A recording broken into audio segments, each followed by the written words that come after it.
ما تصمیم گرفتیم اقدام نیک شروع کنیم. با اویله‌های نیازمندی که از شرایط خواندن محرومند سهم گذاری کنیم.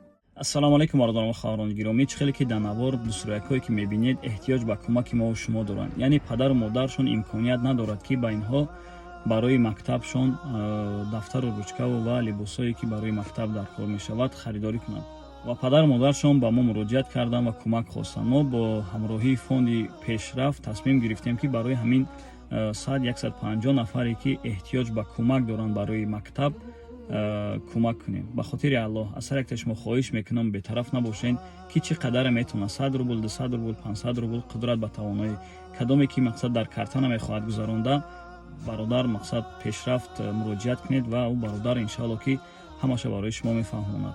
الان نگهبان تماشا بی‌طرف نباشین. به خاطر الله بیا یک جا شویم همین دوسترویکا را کمک کنیم. مگو که خانه ام زیبا خشت است، فلان را خانه اش از لای زشت است. تلاش کن که بیابی رحمت حق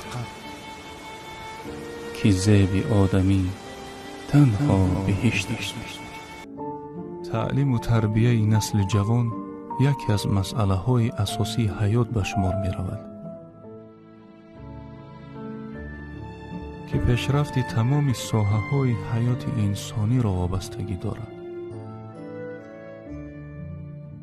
ما تصمیم گرفتیم اقدام نیک شروع کنیم.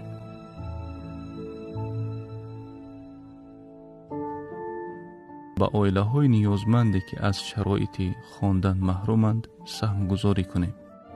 بهترین سهمی که برای آینده جامعه خود گذاشته می توانیم شما را نیز به این اقدام دعوت می نماییم. ما تصمیم گرفتیم اقدام نیک شروع کنیم.